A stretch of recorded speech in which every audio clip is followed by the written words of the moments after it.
মধ্যপ্রাচ্যের আকাশে গত ৪ সপ্তাহ ধরে অস্থিরতা বিরাজ করছে। এদিকে যুদ্ধক্ষেত্র হাজার মাইল দূরে হলেও এর ঢেউ পৌঁছে যাচ্ছে জ্বালানি নির্ভর দেশগুলোর ঘরে ঘরে।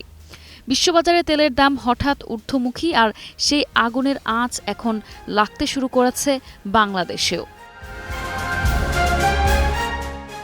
এই বাস্তবতার মধ্যেই সামনে এলো একটি তথ্য। শুধু এ মাসে দেশে আসা দুটি ডিজেলবাহী জাহাজের জন্যই অতিরিক্ত প্রায় ৩৩০ কোটি টাকা গুনতে হচ্ছে বাংলাদেশ পেট্রোলিয়াম কর্পোরেশন বিপিসিকে। অর্থাৎ সরাসরি গোলাগুলি না হলেও অর্থনীতির ভেতরে ভেতরে শুরু হয়ে গেছে চাপের লড়াই।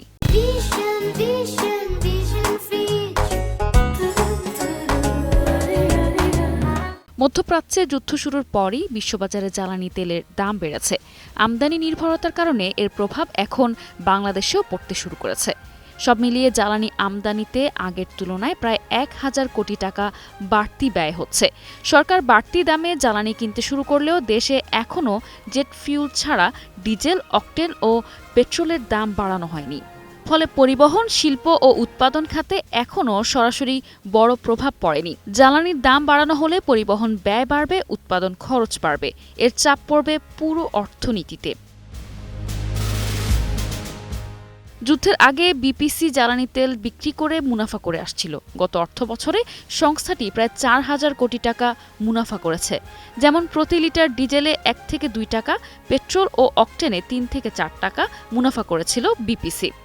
দাম বাড়ার পর এখন বিপিসি প্রতি লিটার ডিজেলে ৬৮ থেকে ৬৯ টাকা লোকসান দিচ্ছে বলে দাবি করছেন কর্মকর্তারা। এ পরিস্থিতিতে সরকার কি ভর্তুকি দেবে নাকি ভোক্তা পর্যায়ে দাম বাড়িয়ে এই ব্যয় সমন্বয় করবে, সেই সিদ্ধান্ত এখনও নেওয়া হয়নি। এ বিষয়ে দেশের জাতীয় একটি দৈনিককে বিদ্যুৎ, জ্বালানি ও খনিজ সম্পদ প্রতিমন্ত্রী অনিন্দু ইসলাম বলেন, আন্তর্জাতিক বাজারে তেলের দাম বাড়ায় আমদানি ব্যয় বাড়ছে, যা সামগ্রিক অর্থনীতিতে চাপ তৈরি করবে। একই সঙ্গে সরকারকে বাড়তি দামে খোলা বাজার থেকেও জ্বালানি কিনতে হচ্ছে।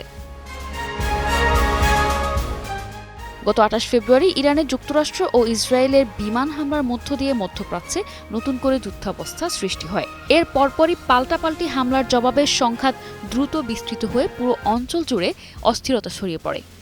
এই উত্তেজনার মধ্যে বিশ্ব জ্বালানি সরবরাহের অন্যতম গুরুত্বপূর্ণ পথ হরমুজ প্রণালী ইরানি বাহিনী বন্ধ ঘোষণা করলে বৈশ্বিক বাজারে তেলের দামে হঠাৎ করেই ঊর্ধ্বগতি দেখা যায়।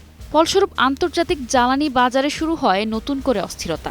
প্রশ্ন এখন একটাই, এই বাড়তি ব্যয়ের বোঝা শেষ পর্যন্ত কে বহন করবে? সরকার ভর্তুকি দিয়ে পরিস্থিতি সামাল দেবে নাকি বাড়বে ডিজেল, অকটেন আর পেট্রোলের দাম? জ্বালানি তেলের এই অস্থিরতা কি শেষ পর্যন্ত সাধারণ মানুষের পকেটে গিয়ে পড়বে? নিশা আলম, নিউজ ডেস্ক, ২১ টেলিভিশন।